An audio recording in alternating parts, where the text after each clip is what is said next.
Bonjour à tous et bienvenue dans notre compte-rendu matinal.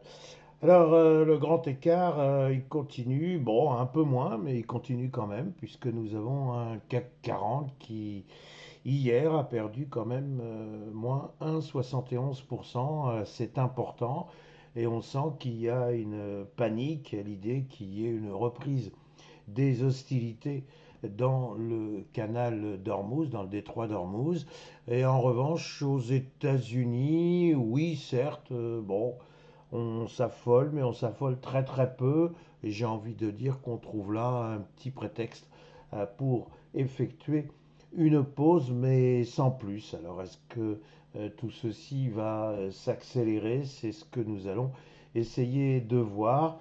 Alors, débutons immédiatement avec notre CAC 40.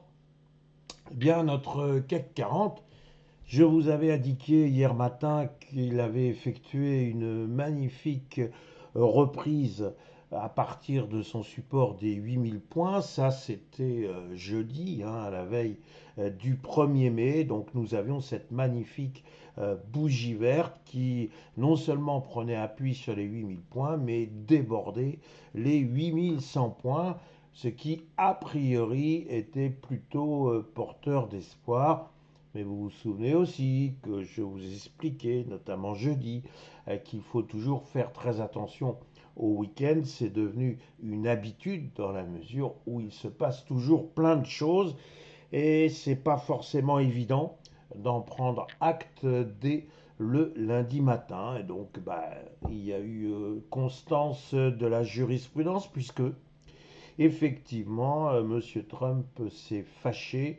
Il veut maintenant que l'on libère le détroit d'Ormuz et donc il a décidé d'accompagner avec son armada les bateaux qui veulent entrer et sortir du détroit d'Ormuz. Bien évidemment, les Iraniens sont en train de riposter et j'allais dire que les dommages collatéraux, et le mot là est très très faible, les dommages collatéraux, c'est tout ce que l'on appelle les proxys. Donc voilà, nous avons des pays qui ne demandaient rien à personne et puis qui se retrouvent effectivement bombardés. Tout ceci est effectivement préoccupant. Mais bon, est-ce que quelque part, et encore une fois, les opérateurs ne sont-ils pas en train d'anticiper une fin proche de ce conflit ou à tout le moins un déblocage du détroit d'Ormuz? C'est la question qu'on peut se poser. Mais hier, le CAC 40, lui, il a plutôt cédé à un petit mouvement de panique et nous nous retrouvons quasiment dans la même situation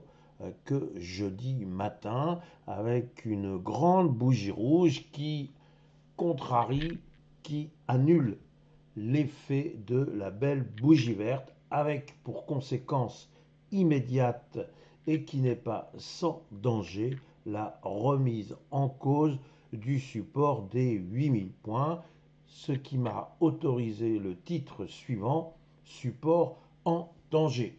Alors vous me voyez venir, si effectivement le support des 8000 points ne tient pas, eh bien moi, si j'étais vendeur, je me fixerais comme objectif le comblement du gap qui est ici.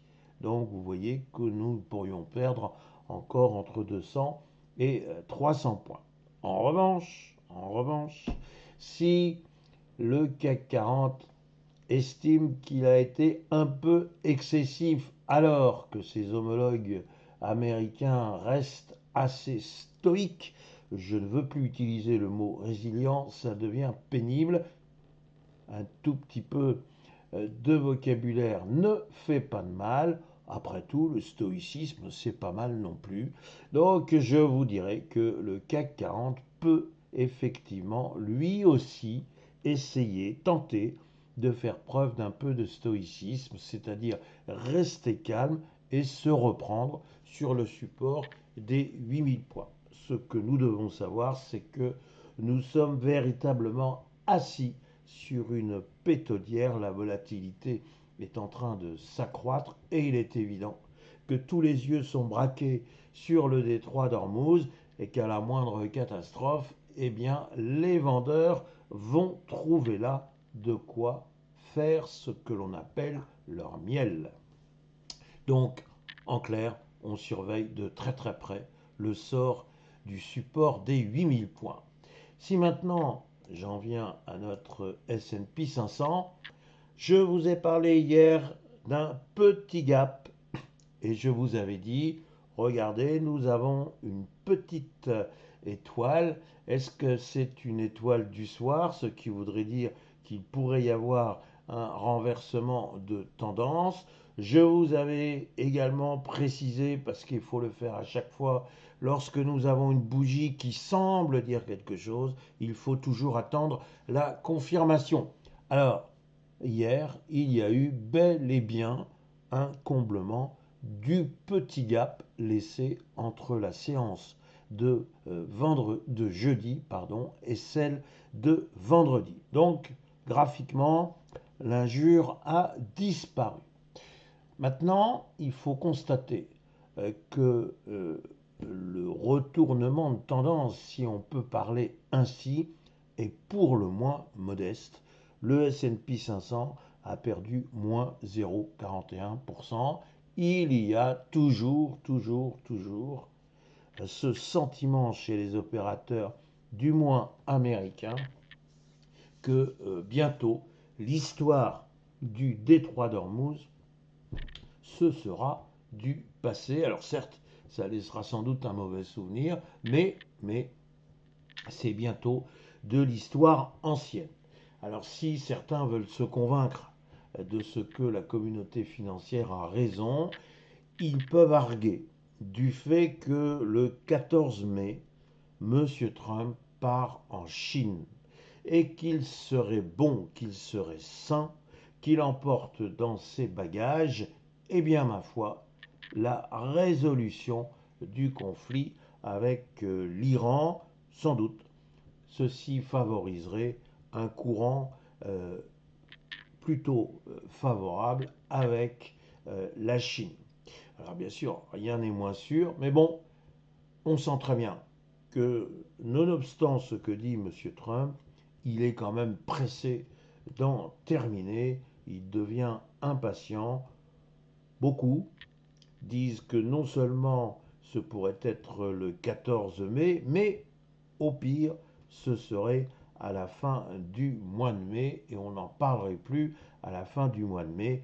J'ai envie de dire, puissent tous ces gens avoir complètement raison. Pour l'instant, le S&P 500, encore une fois, bien, il a un petit peu bougé parce qu'il n'aime pas le bruit de bottes. Enfin, on ne peut pas dire que ça l'a empêché de envisager, encore une fois, une poursuite haussière. Il suffirait qu'il y ait encore des bonnes nouvelles en provenance de la microéconomie et quelque part, on oublierait le détroit d'Ormuz. Mais ce que je vous disais sur le CAC 40 est vrai aussi pour le S&P 500. On est quand même dans une zone maintenant totalement d'incertitude depuis la reprise des hostilités et il faut donc faire très attention. Et encore une fois, si le S&P 500 veut lâcher quelques points, non seulement ce ne serait pas dramatique, mais ça permettrait finalement de respirer un peu. Donc encore une fois, on se méfie, la hausse est pour l'instant un petit peu stoppée. Voilà mes réflexions du jour, il me reste à vous souhaiter une excellente séance. Merci.